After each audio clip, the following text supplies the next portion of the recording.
Hi guys, welcome back to Sunday League to Champions League. My name is Chris, aka Big Will, and today we have our first league game in charge of Borussia Mönchengladbach, and we head for a home game against Wolfsburg.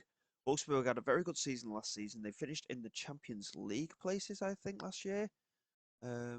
Just have a quick look at that. Let's see. Well, that one and that one. Yes, they did. So Wolfsburg qualified for the Champions League last season, and as you can see, Mönchengladbach last year finished 14th in the table, very much safe from relegation. Obviously, with us at Karlsruhe and Braunschweig, very comfortably relegated there. But plenty of room for improvement, and we have sought to do that. Um, it's been a very tough transfer window. We actually only have had 40% retainment on our transfer revenue, so we've sold a lot of players, but we've only received a portion of that money to reinvest back into the side. I don't normally sign players with add-ons or things like that. I like to just pay for players outright so that it's all sorted, done and dusted. But there is one player that we have done this summer, and we've done installments for the transfer. And again, like I say, it's not something I normally do, but for this particular player, we have done so. We're currently in for three central defenders as well, only on loan. Eman Cospo, who's currently at Barcelona, really interested in bringing him in. The problem is we've got no transfer budget remaining and we've got no wage budget either. I don't think we can sell anybody either to bring any of these guys in. So at the minute, I'm not entirely sure how that's going to go. We've tried to bring Senad Saric in on loan as well from our previous club, Karlsruhe, who we've done a little bit of business with actually in the transfer window. But unfortunately, we couldn't agree an optional future fee, so that deal ended up dead, as did a deal for Josip Rasic to leave the club. Again, ended up being a dead deal. Richard Bauer could be leaving for just £300,000. Again, 40% transfer revenue retainment, pretty much nothing. Um, so in terms of actual business, we've done a lot of it. We've spent £44.5 million. We've received £38 million. So in terms of outgoings, Samuel Giovane went to Alaves for £1.8 million. He was only a two-star quality midfield player, and yes, we are lacking in midfield a bit, but he didn't add anything to the squad, so I thought it was a wise move to let him go. Ivandro Borges Sanchez went to Paderborn for £4 million. He's a decent winger, to be honest. He's got a good amount of pace and a good uh, work, reasonable work ethic, good determination. But again, he wasn't of the quality that I was looking for. Jesus Owano, who was actually a backup goalkeeper anyway, he went to Cadix for £900,000. Again, the deal made sense to us. Carlos Romero, backup left back. He's actually worth more money at Werder Bremen than he was here. But £3.5 million we let him go for. We could have got a bit more looking at that. But again, we needed the money and the deal is now done. Nico Vidic went to Hamburg for £1.8 million, a 22-year-old midfielder. And again, he didn't add any particular quality to the squad. So again, he was a player that we decided to cash in on. Marvin Friedrich actually went to our former club, Karlsruhe. Um, Again, he was 33 years of age. His attributes were gradually on the decline anyway, so he wasn't going to be a player that plays too much for us. He went there for £750,000. John Solish, he's only 24, but again, we had players of slightly better quality and we wanted to bring in players of better quality as well. So we let him go. And again, valuation wise, he's above what we sold him for, but we managed to get £4 million for him. Shio Fukuda went to Dusseldorf for 1.9, I think it was £1.6 million in fact. And again, he had a good amount of quality, but again, not the level that we want here at the football club. We want a little bit more from our players, so we also let him go.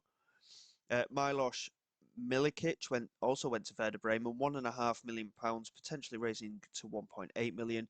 He's only 20 years of age, and I was thinking of keeping him on, but we had made another left back signing, so he wasn't going to get any game time, and he did want to be a bit more of a first team footballer, so he ended up leaving as well.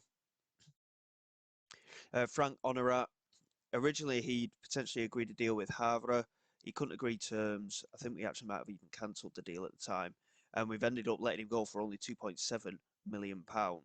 Um, he's worth a lot more, but again, he also went to Karlsruhe. So they have replaced some of the players we've bought with players that we wanted to sell, which is always nice to see. George Moser went to St. Pauli. He was another young player at the club. Again, he could have developed into a good player, but we needed the here and now, basically. So he went for £1.5 million to St. Pauli. Ko Itakura, I didn't want to let him go, despite his age. He's a very good centre back. He ended up going to Feyenoord for £11.5 million. It's one of the biggest sales that we've had in this window. Um, he was expressing an interest in wanting to leave. He didn't want to sign a new contract with the club. So instead of letting his contract expire, we cashed in on him. And to get 11.5 million for him, I think was a wise move. Mustafa Gurel, who was a backup player, he has gone out on loan to Altonordu. But Ismail Saibari is potentially a big deal for us. We could be getting a good amount of money for him. He's gone out on loan for now, but he's on 97 grand a week here. Total fee mounting up to just 2.5 million for now, but there's installments in place as well, plus a future fee after 20 matches of £6.5 million. So potentially money coming in from the sale of him as well, plus all of the wages will be off the books as well. So with all of them outgoings, we now have a look at our incomings. As you can see, 4 players coming in from our former club, Karlsruhe. And this is a stance that I wanted to do because of the relegation release clauses. They were cheap. But in terms of the quality of our Karlsruhe squad, the players that we've brought in from them largely are going to be backups to us. That's the difference. They were first team regulars when we were at Karlsruhe, but to us, they are our backups. But they're very solid backups. Pavel Maresh, who I do have a bit of a soft spot for, it has to be said, £3.2 million signing at left back. Again, he'll come in and be a solid rotation option for us. He's coming as a squad player in his contract as well. And at 20 years of age, he will continue to improve. Gerald Kwanzaa, £3.6 million, is worth double that. And again, he's coming as a squad player. He's going to be a little bit more of a backup, but he can rotate into the first team. Isma Asensio, I really like him. He did struggle for goals, but he can also play out wide. And in the formation that we've set up for this team, he will settle in to potentially a starting position. If not, he will definitely be coming on off the bench regularly. Again, a squad player, 1.4 million is worth triple that. So it's a no-brainer to bring him in, and considering his age as well. He's not got a youth cap for Spain as of yet, but I think in time he will be able to. Carl Jakob Hein has come in, the Estonian international goalkeeper. I mean, he's 6'4", really good goalkeeping attributes. It was a no-brainer. We needed another first-team quality goalkeeper. Omlin, I'm still not sure whether we're going to keep or not. He's 35 years of age now, Omlin, whereas Carl Jakob Hein is 27. Plenty of years ahead of him. And he's on a lot less money than Omlin as well. So again, this is another thing I've been considering. Some of the wages that some of the players are on here are too high for a club of our stature at the moment. And I think that by trying to sell some of them and bringing in players of as good a quality and maybe slightly better, who are on less money, it makes sense to me. So he came in just for £1.2 million. This is the guy that we put a lot of faith in. We've done it on instalments largely. It was a £5 million upfront fee. He's a central midfielder, Spanish. We brought him in from Espanyol, under 21 international. He's worth triple what we paid for him. Overall, at around 20 to 25 million pounds. And I mean, physical attribute wise, he's very, very strong, basically.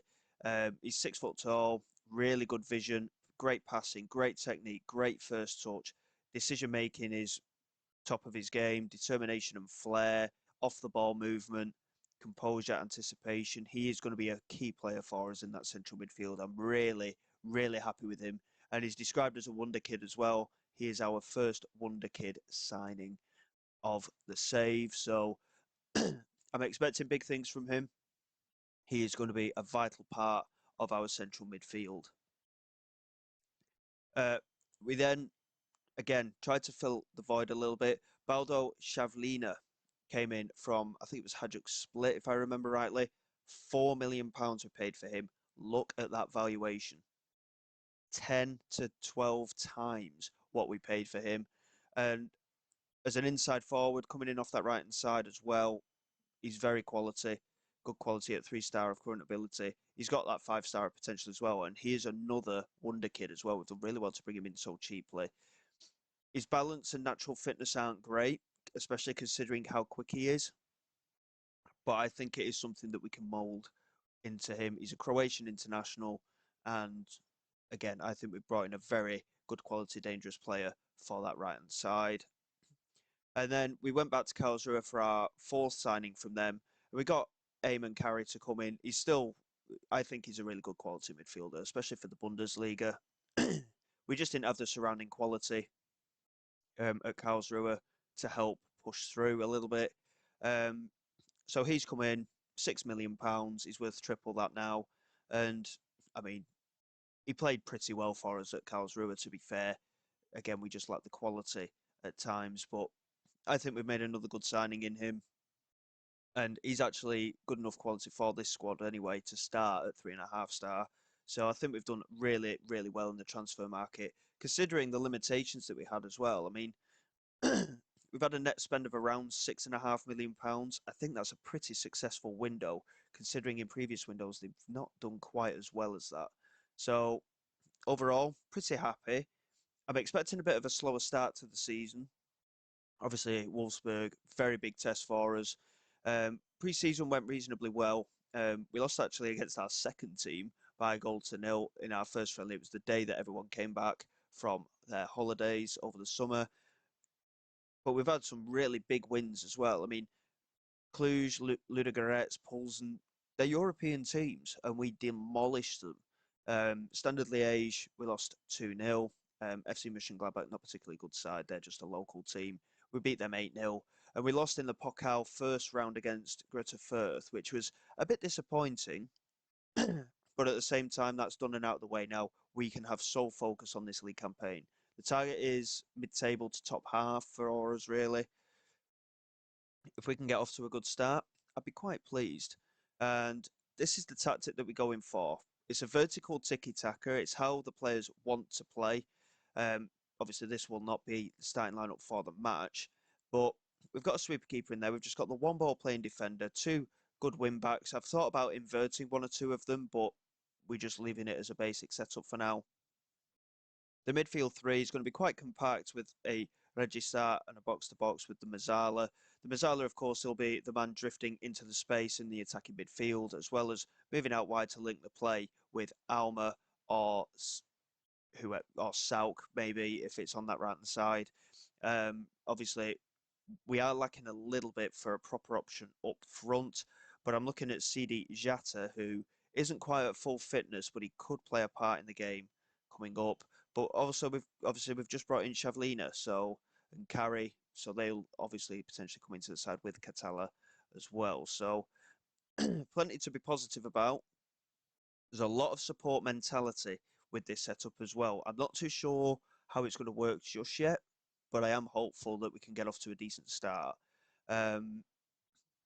We were disappointing against Firth, but to be fair, we were the better side. They had the one shot on target and scored it via a goal from Nemeth. They had 4 attempts at goal and 1 on target. We had 13 attempts and 5 on target, but we just couldn't convert our chances. This is a little bit more of a rotated side for that game because Firth are in the league below us. But we can now have sole focus on the Bundesliga, and we'll see how we do today. We've only got the game against Wolfsburg in today's episode, and then ready for tomorrow, we'll have Bayern Munich and Red Bull Leipzig. We'll get through a number of games, and then we'll see how we shape up in the meantime. But let's see how we do. We know Wolfsburg are a Champions League side. It'll be interesting to see exactly how well we settle into this. We have rotated a little bit. Omlin is in goal. Fran Garcia Chiarodia, Kwanzaa, and Emerson Royal are at the back, with Krejci, Catala, and Carrot in the midfield three, with Constantelius, Sauk, and Cavallina in the front three. In terms of the bench, Marash takes his place on there. Hein is on the bench as well. Sidiata is on the bench.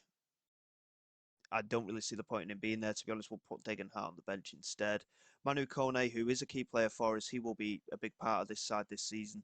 He's currently just recovering from an injury. He's out for a few weeks, unfortunately. So there is a gap to fill in that midfield. Neuhaus, of course, is on the bench as well. So there is that option there with Krejci being able to move back into central defence. But we'll see how we get on. And full debuts for Cavallina, Carey, Catala, and Kwanzaa today. So a little bit of a new look team, but at the same time, they're players that have got a relative amount of experience. Kwanzaa especially has got a full season of Bundesliga experience now, following his stay with us, as well as Eamon Carey at Karlsruhe. So we'll get into it, and let's see how we get on. Wolfsburg did have the beating of Mönchengladbach last time out, and I think we've got a good team. It's just going to be a case of the players getting used to the new system, I think. One or two, obviously, the core of the team played a tiki-taka type game previously, but they played more narrowly. They didn't have the wingers, and the reason for that is they didn't really have any out-and-out wingers. So we've just widened it a little bit, but we've made the pitch as small as possible. So we've compacted everything in relation to the pitch size and the way that we play. And I'm hopeful that it'll work out well for us. What I want us to do is be strong defensively first and foremost. And if we can nick goals, then even better. We have got the quality. Let's see how we do. Royal here with a delivery, and it's a debut goal for the signing from Karlsruhe, Jarell Kwanzaa. He had a good season for us last season. I still stand by that. I know we conceded a lot of goals, but I thought he did well. And that is his first of the season at the near post. Good, very well directed header. Katarski's beaten. And we take an early lead here. Well, I say an early lead, it's half time. It's not quite as early as I thought it was. But that is a very positive start. It's been a pretty low-key game so far, but we've kept the tempo down. We're not playing as quick a tempo as we tried at Karlsruhe. In terms of the way the game's going, we're not doing too bad. We're creating more opportunities. The XG's slightly in our favour, and the possession, 72% we're on at the moment. Wolfsburg only 28% of the ball. That is very, very good from our point of view. And I'll tell the lads not to get too complacent, and one or two players did actually focus up a little bit following that team talk, so it's probably worked out quite well. But just because the team doesn't have the ball doesn't mean they're not capable of scoring, of course. We've got to maintain the pressure, and we've got to be very careful. Wolfsburg, like I say, Champions League qualifiers last year, they are more than capable of causing problems. Salk here, trying to get it into the penalty area. He's been brought down on the edge of the penalty area here by Calafiore, and I'm not too sure what's going to get given here. Salk's still down. I'm not sure if that was even in the penalty area or not, and no penalty has been given. And Salk is still down, but a free kick has been given, and Calafiore has been given the yellow card. So Salk is still there, and we're going to try and take the free kick. Oh no, he's getting up now. There he goes into the penalty area. We've got an opportunity here from this set piece. It's a dangerous position. And we're taking our time. I'm not even sure who's taking it at the moment. We seem to be setting ourselves up quite well. We've got players free on the edge of the penalty area as well, I might add. Fran Garcia, the left-footed to take, swings it in. Jonas Vind with a comfortable clearance. And overall, a little bit of a poor delivery, to be honest. I think if we'd have played it to the edge of the penalty area and changed the angle a bit, could have been a little bit more dangerous for us. But it remains 1-0. And with 3 players on yellow cards, I think Wolfsburg just slightly losing their discipline. We're not doing too bad fitness-wise at the moment either, which is good to see. But as was the case at Karlsruhe, I'm a little bit concerned that we're not seeing too much. I mean, we're not seeing too many highlights in general, but in relation to, Omlin makes a good save, but Julius Willems gets on the rebound there to equalise for Wolfsburg.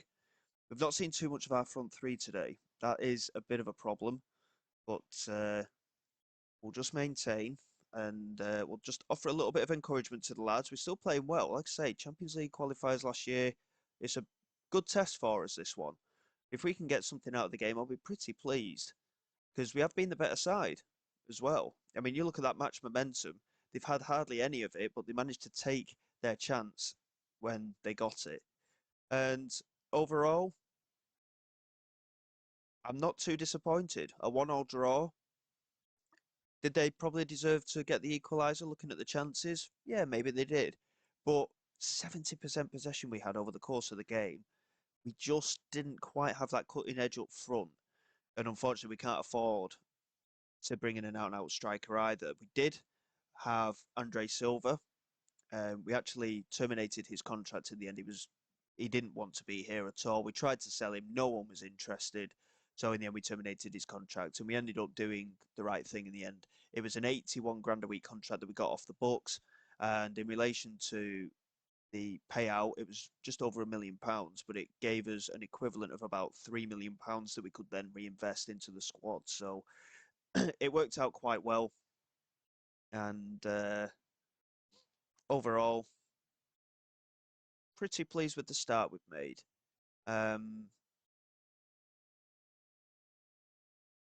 Yeah, like I say, a bit of a concern we didn't score with any of our forwards, but a draw against the Champions League side is always a good result.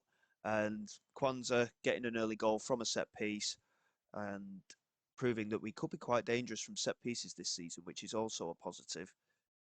And yeah, plenty to be optimistic about going forward. It has to be said. Willems, I mean, he's a really good quality player, isn't he? He's a 4-star quality inside forward, the Dutch international, 20 years of age, the regen. And yeah, I mean, excellent quality. We were a bit unlucky. I mean, Omlin did well to make the initial save, but we just couldn't quite hold on in the end. But again, despite all the possession and all the chances it said we had, we didn't have too many highlights there, did we? So things to work on, but I'm quite happy with that start. We've got the likes of Mainz, Paderborn, Frankfurt, Bochum, and Hoffenheim. All of those sides finished in the bottom half of the league last year. I think we've got an opportunity to build a decent foundation for the season with these matches. We just need to get some positive results on the go.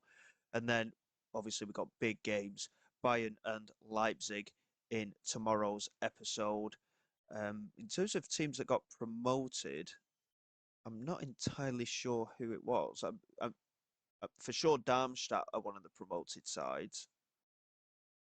Um, I'm not sure on the other one. It might have been Schalke, actually, thinking about it. So with games like that, they're must-win games. There's no doubt about it. But these next 5 matches, if we can get wins against, I mean, Frankfurt did the relegation playoff last year. If we can get wins against Frankfurt, Bochum, Mainz, Paderborn were mid-table, and Hoffenheim were lower part of the league as well. So if we can get 3 wins in the next 5 games, I'll be pretty pleased, to be honest, and it'll be a positive start as we go into 2 very tough games tomorrow.